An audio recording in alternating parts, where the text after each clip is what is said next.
Bilang mga fans ang nakasubaybay sa FIBA o QT, pati na rin mga scouts at NBA teams. Sharpshooter ng Latvia pinalis ng NBA dahil sa gilas?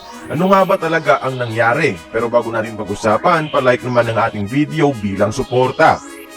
Si Davis Bertans mga idol, isa sa mga match-up nightmare sa scouting report ng Gilas bago kalabanin ang Latvia. Paano ba naman package dito ang size, shooting at likse sa off-ball movement? Siya ang second leading scorer ng Latvia Revelation team sa World Cup with 12 points per game. Sa interview kay Tim Cone, honest siya sa concern nila defensively against this switch shooting NBA big man. Noong laban ng Gilas kontra Latvia, alam naman natin kung ano ang nangyari. Kaya kay Davis Bertans lang tayo mag-focus. Sa 24 minutes na limit siya ng ating depensa sa 10 points at 4 rebounds plus 1 turnover in 2 out of 8 or 25% shooting lamang. Ang 3-point shooting concern sa kanya napigilan only 2 of 7 or 28.6% sa tres. At heto pa, minus 15 ang efficiency rating niya.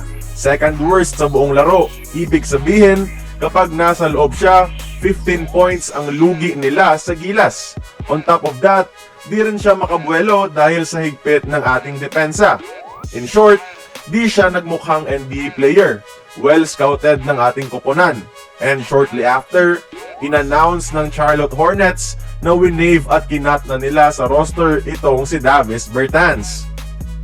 Gilas nga ba ang rason dito? Well, maraming factors pero isa na siguro dahil sa performance niya sa Gilas.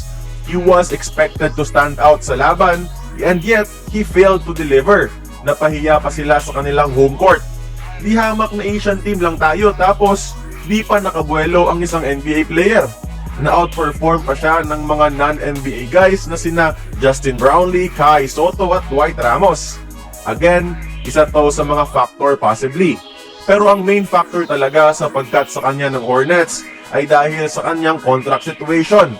16 million ang kain ng kanyang kontrata at 5 million ang guaranteed. Kaya by letting him go, nakasave ng 10 million ang Charlotte sa cap space para mag-sign ng mas better na talent.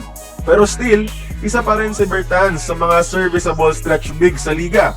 Tiyak may kukuha sa kanya sa veterans minimum. Baka Lakers, di ba? At yun lang mga idol, grabe ang performance ng Gilas to the point na they are making NBA players look like regular players. Anong masasabi nyo? Join the conversation, magkomento lamang sa ibaba. Kung nagustuhan mo ang ating video, please like, share, and subscribe. I-follow mo na rin ang ating social media platforms for more exclusive sports content. Until then, this has been Courtside Buckets. See you on the next one.